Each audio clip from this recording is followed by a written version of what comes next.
This week, we wanted to talk a bit about accessibility a bit more. We kind of wanted to go through three different topics. We have the April deadline coming up, so just a bit more in depth about that, kind of who's pertinent to that, and then consequences of non-compliance towards that, and then kind of round it out by talking about temporary disabilities, and then dive into some tech news stuff. So I guess looking at just the ADA compliance stuff, you guys have been reading over that the last week. Anything from that that you guys have kind of found interesting or stuff that you guys, I guess, didn't know as we're approaching this deadline?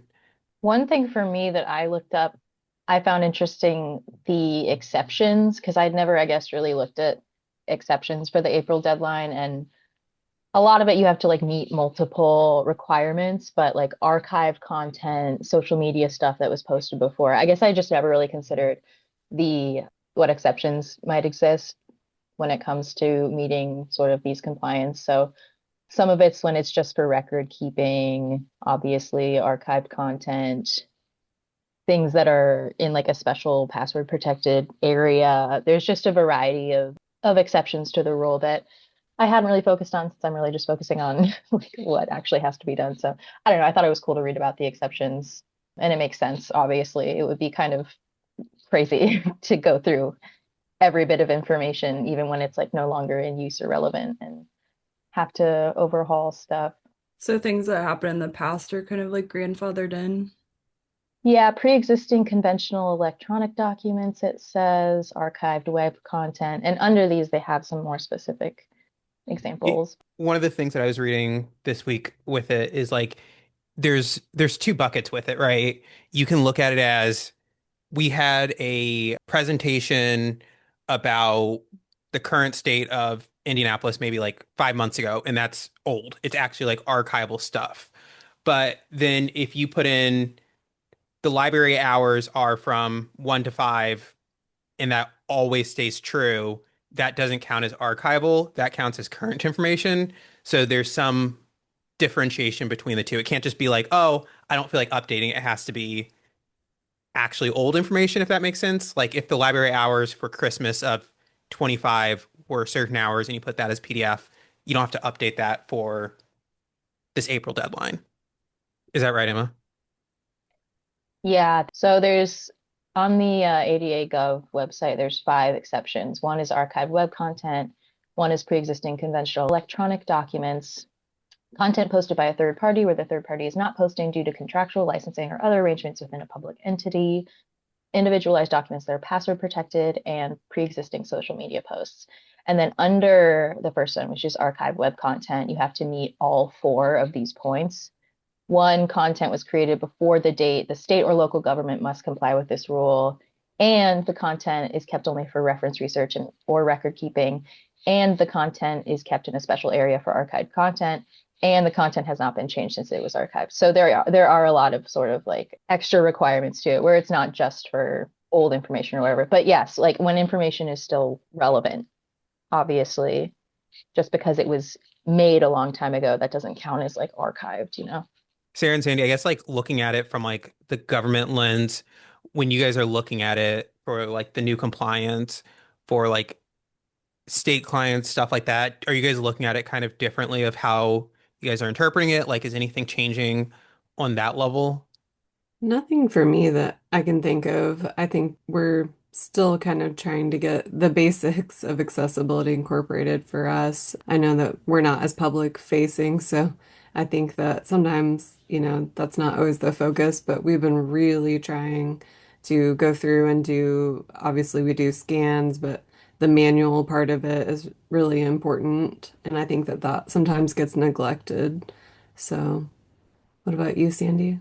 Yeah, I agree with that too. I guess just when I'm designing, I kind of keep these things top of mind. But I think another thing that people don't really think about of when they think about digital content, I think top of mind does come as like we think about the websites, but it's also like the other digital content like PDFs or PowerPoints or any video content has to be accessible as well. I feel like that's something people don't always think about right away, but it's just as important. It's like funny when you look at videos, for example, how important it is of like the hearings, for example, like they'll have like the new laws or like the C-SPAN type of content that we don't really watch ever, where it's like, yeah, that's important for the constituents because even if you are blind or deaf, it's like you might not have that opportunity to like catch the bus or get to those hearings. So it's like having it accessible on the web and having, a screen reader be able to go through the transcript or having those other things is just equally as important. So yeah, it's always kind of interesting where it's like, yeah, just because it's live does not mean it's just like out of sight, out of mind.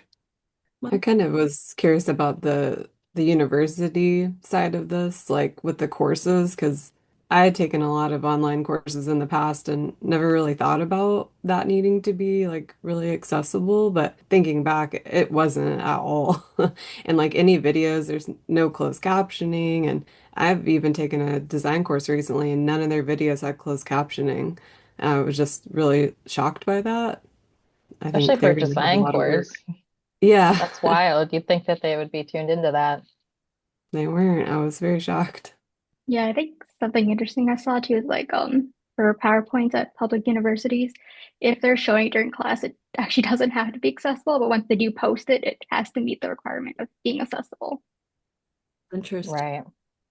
A lot of the colleges recently are going through like more of those standardizations and trying to teach the professors like what they have to do and all that stuff because they're actually one of the groups that are now under the purview of the April deadline. So a lot of the college and university are trying to hit it now to make sure that that stuff is accessible, teaching them that stuff like Sandy said with your PowerPoint has to be accessible now. So yeah, it's an interesting point, Sarah. One thing I had a question about is the vendor piece of this new where it affects the vendors that provide services to like the state and local government. The way that I understand it is it's kind of splitting the burden, right? So instead of it being a like, well, it's now a third party tool, so you guys don't have to worry about it. It's putting the burden also in the there's no like gray area there because throughout all of the rulings, it's always been like if it is a public tool and they need to be able to access it, it has to be accessible. So you look at stuff like shopping websites and stuff like that, they've always technically needed to be accessible, and you'll see some lawsuits even before then that came from this. So it's kind of just calling it out more so they have to do it. I feel like it's a good thing. What do you guys think? Definitely. I'm kind of surprised it's taken so long to really put their foot down.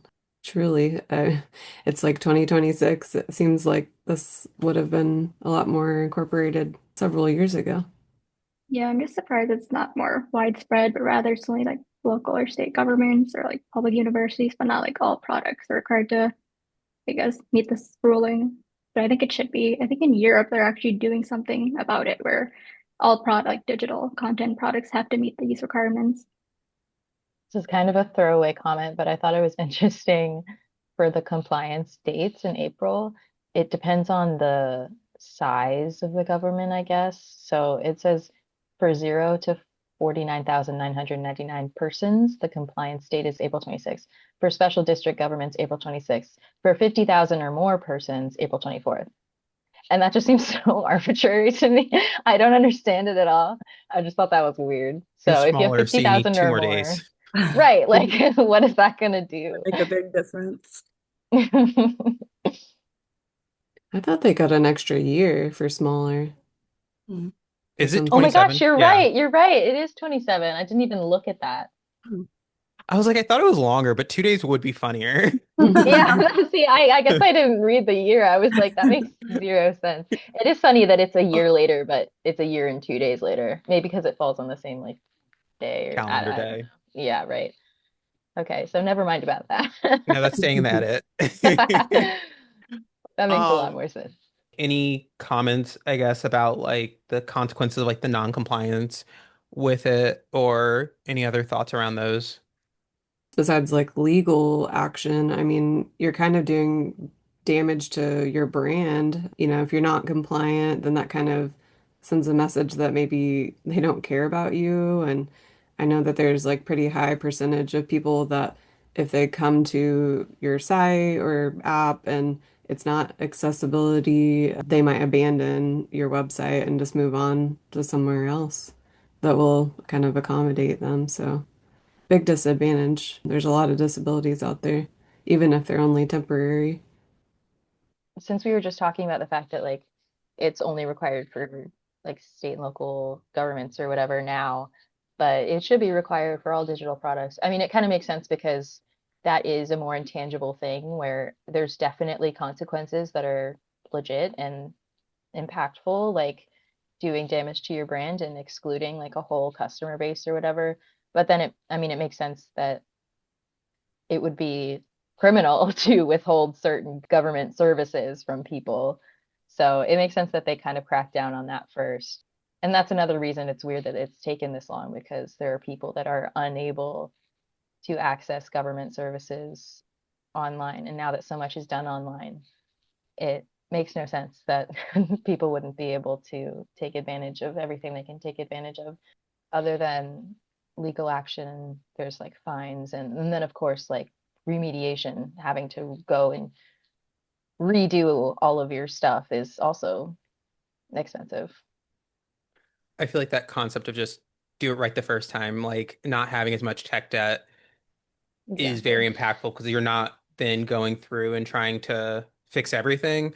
Because I think, it is always important to like triple check your work, with everything you do, it can be improved, but it's better to make small tweaks versus having to redo everything because you just wanted to do it so quickly the first time.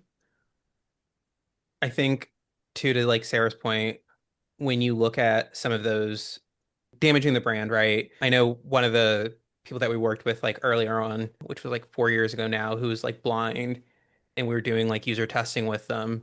We had the problem of them saying, they'd have to get like their daughter or their grandsons to like help them like purchase stuff, or they like offered them to buy textbooks for them like from the university, and their grandson's the one that has to go buy it and do everything for them just because of the fact that the site's not accessible. So it's always those things where it's like, you know, just because you're maybe like, it might be a bike or something where it's like you don't expect a blind user to buy it, right? But there's those scenarios of, well, he might be buying it for his grandson or he might be buying it for someone else. So it's still important for it to be accessible, and it's damaging the brand because they're gonna be like, oh, well, I'm not gonna buy it from them because this site's not accessible, but this other company is. So I think that's something to think about too. That's the non-tangibles of like the consequences of it. I feel like that kind of parlays into temporary disabilities, potentially designing for that too, even though it's not something that's always present. Any user at any time could have a temporary disability, so that's a pretty wide range then of your customer that could, need your app or website to be accessible that maybe you didn't even think about before. Have any of you guys ever experienced something like that where it prohibited you from interacting with the site the way it was intended? I Mm. haven't been very injured in my life. Like I've never had like a cast or, Yeah. Yeah. but I mean, we'll all need it eventually. Like as we age, our eyesight will fail us and different conditions or just aging in general will affect your motor abilities and stuff. So some of it's temporary and some of it is just a matter of time. Yeah. I saw one example. I don't know if it counts or not, but it was talking about the screen being too, like, even though it's at full brightness, being outside if it's a really sunny day. Like, there are workarounds around that, obviously, but I thought that was an interesting example. Like a situational kind of thing. Hmm. Yeah. I don't remember what the third one is, but there's like three types of like where this falls in, where it's like temporary, permanent, and situational might be the three. Is that right? Mm, I think So, so. so yeah, like I always find that interesting, like with the situational where it's like, yeah, it can just be an inconvenience, right? Like the Pacers game, for example, like you go to the Pacers game, they actually have closed captioning in some spots in the stadium. So it's like if for some reason you like missed a call and you really care, you can just like say, oh, people were yelling and I wanted to know what the call was. So I can read it up on it's not the scoreboard, but it's like a side area that I don't know what to call. But that kind of stuff where it's just like, yeah, it's very situational. You're actually like at an event, but it makes it more enjoyable because this is there. Hmm. That is helpful. When I was And at a it's Super like, Bowl party the other Sunday, the people at the party got into a tiff about whether we'd have closed captioning on or not. And I was team closed captioning because I feel like it helps me pay attention better too because I'm kind of reading and sometimes I feel like I don't make out the words correctly, but a lot of people were very against it, so that was kind of interesting out in the wild. Which of you guys actually use co closed captioning for movies? Now I'm just curious. I do. Mm, I do sometimes, I like don't feel especially. strongly about it. Right. I like I like hate putting them on the screen just because I feel like if I'm reading something I can't watch the video. So then I'm just like reading and not enjoying But you the don't have like to read them. Yeah. yeah, See, but that's then my it's thing. like If they're already there. turned on, I just kind of leave them, and I don't know. It like doesn't really matter to me. And I know a lot of people have strong opinions, but like I don't need them, and then I don't not need them. I guess it might Super depend Bowl, on I the was like, maybe content. it's covering the score at the bottom. Like that's the only thing Mm. we think of. I couldn't, I it wasn't on long enough for me to tell like if it was interfering, but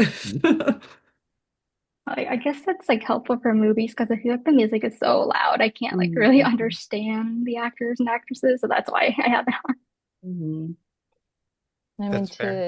to my awareness, none of us have any kind of reason we would need the closed captioning, but that just brings us to the idea that like a lot of these accommodations are very useful to every user, regardless, just making things simple and easy and just giving you options and I guess Just just conforming to like your style of consuming media and content.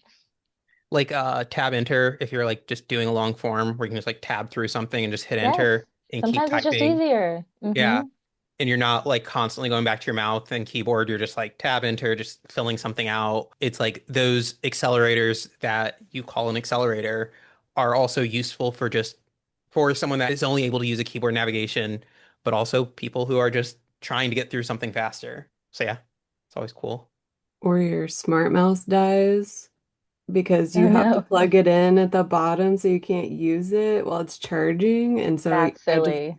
tab through things sometimes because like I have to go get another mouse that you can plug in. Well, it's just crazy. I can't believe they designed it like that. Like, why would the port be down here and not back here?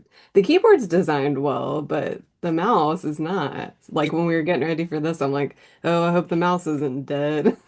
it's like funny because it didn't bother me when I always had a lightning cable to use, but now that everything's changed to USB-C and I don't want to buy another Apple mouse just for the charging cable, I'm like, yeah, this is really annoying because now I have to go find one and like someplace to plug it in. And I'm like, this is annoying now versus just having a spare cable like I used to Yeah, for like like I my have to have a phone or backup whatever. mouse because you cannot use it while it's being charged. It's so stupid. How long does it take to charge, Sarah? I'm not sure actually. Long enough to where You're not if it gonna. wasn't ready for this. So yeah, sometimes I will tab through things just because usually I use my drawing tablet for most of my things, but right now it's on my other computer, so I want it's to just see how not very that works. convenient. I don't know. I don't know how that works.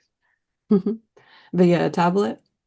Yeah, how do you like you just like use it to navigate stuff? Yeah, you can use it for your whole computer screen. Like it has a touchpad feature too, so it's almost like using your phone. Like you can swipe Huh. through and it's cool. I used to use it for all my navigation quite a bit, using like the pen.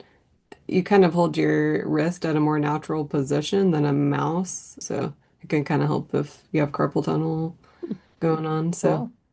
This is kind of an aside, but when you guys were bringing up the mouse, I thought it would be fun in some of our conversations and videos and stuff if we did like a usability corner where it's like you encountered this thing and this is why it's annoying. You know what I mean? Like I that happens to me sometimes. I like the new kettle, the new like water kettle I got has like the fill line is like on the side you hold it, so you kind of have to go like that. I just think it would be like a fun hands-on thing to like have a show and tell of like this thing has a usability problem. This is why. And it's not like necessarily digital, but it like helps you kind of understand what UX is as a concept. You could have put this in the tech we've seen recently, good and bad examples when you brought this up last time and I created Oh, it. sorry. My water kettle. Funny. Talk about some tech news stuff, or we can talk about good and bad examples and talk about your kettle. Not now.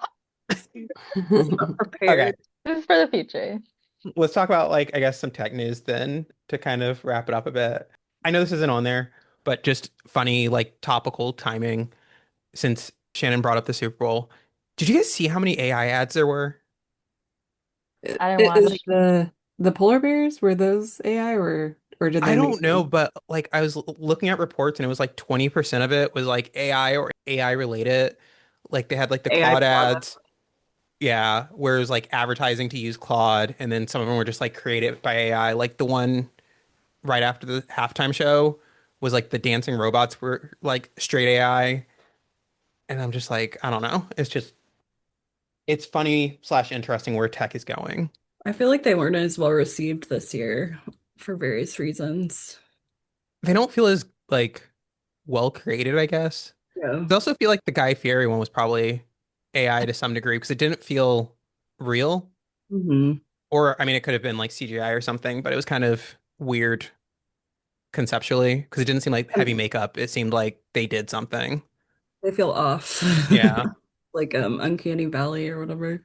I feel like, I mean, do you guys feel like an AI commercial affects your likelihood to, I don't know, patronize that business or buy that product or use whatever? I feel like for me, as someone who like doesn't watch commercials, it's your one time to get my attention is like during a live event like a Super Bowl and to just like have trash on it of like an AI quick created halftime show. I'm like, why did you even bother? Why didn't you just make something more impactful, spend more time on it, more thought to make me like remember the commercial? Because I remember the Claude one because it actually was unique, ironically, but a lot of the other stuff was like the same garbage, might be the best way to say it. Like the Pepsi one was kind of Remember the memorable. Duncan? Was it Duncan that had the celebrities when they were younger? I can't I don't remember. It was like remember it. Jennifer Aniston and Ben who else? Affleck. Ben Yeah. Affleck. Yeah, and it was just kind of trippy looking.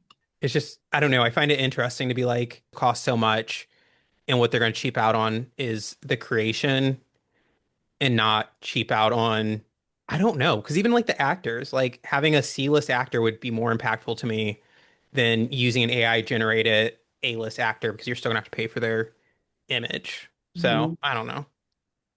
Have you seen the Jonas Brothers ad for the almond berries? I don't remember if they did that during the Super Bowl, but it starts out by like all this crazy AI generated stuff. They're like flying milkmen and like, and they go back to them and they're like, we don't need that. We don't, basically they're mocking all the AI commercials and they're like, almond berries, it's, it's really good on its own. All this extra stuff isn't really needed. So I thought it was kind of interesting. They did like a little jab at it. That's a cool take. Hmm. Yeah. That farmer's dog commercial a couple of years ago destroyed me. I see that one. It's I about a don't. dog, like they get it as a puppy and like Oh yeah. they get quality food and then like they go on and have a family and then the dog gets older and I just like sobbed. And then I got farmer's dog. And I It mean, I worked. don't think that would have that effect if it was an AI dog. Agreed. And So it like probably had like having CGI in it or emotional, something, but it was just like less obvious, at least if it did, Nothing compares to the Sarah McLachlan Angel like ads. Oh man. Okay. Do you guys want to talk about attention span with movies, since we've always talked about movies already, or everything's a subscription? I think the subscription one. To tee it off for you, like I guess when we're looking at like the commercials, we look at like AI, we look at kind of what's happening right now. A lot of the stuff that we have, like even our tool sets like Figma, Photoshop, it's a subscription. So I guess like what is your guys' feelings about that? How do you guys, I guess, how does it impact like your decisions of like what you try and use day to day? It affects me if I don't get a free trial of something for like a little bit of time. I've noticed that's kind of gone away a bit. They're not as generous. There's some apps that I've thought about downloading before, and they'll have like a money back guarantee, but you know that those are kind of usually a pain to most people aren't going to fight that. And it's like kind of up in the air if you'll get it back. So that would make me more inclined. I'm kind of split on the subscription, like when it comes to your car or like some of the features we talked about before, like where it's built into your vehicle, but you don't have access to it unless you're subscribed. Like I don't like that. But then I kind of like the idea of software being continuously updated, but at what cost, I guess. So I don't know. I'm kind of split on it. I guess maybe to help like separate the ideas, for me, I feel like part of the reason why I don't like subscriptions is because it's easy money in some ways for a lot of the companies, where it's like you look at the car subscription, right? Of like, oh, I need heated seats, or you look at Photoshop or Figma, like I need this day to day. They're not fighting necessarily for you to like pay another $1,000. They're just trying to get you not to cancel like for $10 a month. But you look at that where it's like there, because it's like even Photoshop, for example, like the Adobe suite. Like I remember that was like a big thing of like, do I want to go to the IU library and or the campus center and buy a new Mm. one, or do I just want to keep it rolling and use the one I had? But now it's not an option between the two. It's like you log in, it's a force like, hey, you're out of date. You don't have that like same feeling of, is this worth it anymore? Mhm. So I don't know. That's kind of how I feel like it's different for me between the two, where it's like it's a bigger purchase, which is a little bit harder, but they're not fighting so much for you to make that big purchase anymore. I remember the Adobe Creative Suite was like my graduation gift from Mm. college. I don't even know if it would still work anymore. I haven't dusted it off in a while. I don't know what version that was either, but I think my old computer has it on it too. I bought it when I first started doing design, but I mean, honestly, I like it better that it's just updating all the time, and I kind of feel like, the entrance level, the price per month isn't so bad. Like before, you're paying what, $1,000+ for that disc, and you can only put it on two computers. And like from a company perspective, like I know that it was like a big deal, like place I used to work, like they were on like the oldest version that existed at the time, and they're just like, do we need to invest in having it for all these computers? And it was a big expense, and I just think it's nice to not have to worry about it, and you can just update it so easily. And I think it's nice to always have all the features and everything available like whenever you need it. So I'm kind of for it, but hot take. I'm just kidding. I get it too. I think it is more convenient. Devil's advocate, you can still only put it on two computers with the Creative Suite. oh, can you? Yeah. So you have to deactivate one computer if you put it on more than two. Is it different for like business? Like can they have more, say for your Moser? Like we all have it, I think. I think we have to have each of us has a seat though. So you're buying seats Mm. and not by the computer. So I don't know. They can watch you more, so it's like harder to like share because I think before you could like register it separately on two devices, and now it's like they know if two people are running it at the same time, and I think then they'll pull one down. So tighter constraints on it. My mind was blown on that video you shared about the HP, the printer, having all of the ink and everything. Like they're like, you do not own this. You do not own this printer. Even the ink cartridges, you don't own it. I was like, that is wild. So recently, in the last like 2 weeks, HP's doubled down on that stance of not letting people own stuff with subscriptions. So I don't know when it was or when this video is going to get released, so maybe it doesn't matter. But they did a laptop model, kind of the same thing, where it's like you can pay a subscription for your laptop, and at the end of it, so let's say you own it for 2 years, you have to return it. There's no option to keep it. So people are like paying month by month, and if you cancel early, you owe the money. So there's like no way out of it. So I don't know. They're really doubling down on this take. I wonder if it's because like, more people don't own printers anymore, like they used to. I mean, I do, but I don't know that many people even have printers anymore. So is that the way for them to kind of keep cashing in if they do? I don't know. I think with every subscription though. I like used to own a printer, but now I don't because they're always like finicky. So I'm just like, it's not Printers worth it. never work. Yeah. We have one, but I don't use it. I use it for like return labels the most. Lizzie just returns stuff at work or does it at work. So I'm like, I'm fine. I don't know how to work the printer at our office. So Me Like neither. Shane, help me. I don't know how. Yeah, I have a Canon. I used to always get HP and like I feel like I fought with them every single time I wanted to print something. Something was wrong and this or that. And I'm like, I give up. Like we had a Canon at my old job and I really liked it. So I'm like, well, I'll try that. And it's been great. That's what you have too, Shannon, right? The I Canon. got the one that you had. Yeah, I've upgraded since, but it's been pretty good. And I don't think there's any subscriptions with it as far as I know, but if this one kicks the bucket, there might be. No HP though. It kind of Yeah, I reminds me of have cell been phone plans. Like you have the cell phone that you get and then you have to pay it off until you own it. That kind of reminded me of what you were talking about earlier with the printer, but gonna say I have an HV printer, but I've just been like pushing up doing any software updates for it just because what I have like for the ink cartridges, I'm just using off brands. I'm just afraid they're just gonna like want to just brick it with like a new update, so I'm just leaving it alone. smart. maybe next time we can talk about open source software because that might be a fun topic to segue to because even like Windows 11 and stuff like Linux and all that kind of stuff is getting kind of more popular with a lot of stuff that's happening. So, hi, this is Honor with Moser UX. If you have any questions about anything we discussed, or if you'd like to work with us on any of your UX needs, contact us at moserux.com. And if you need any other technical help, you can learn more about our full company capabilities and offerings at moserit.com.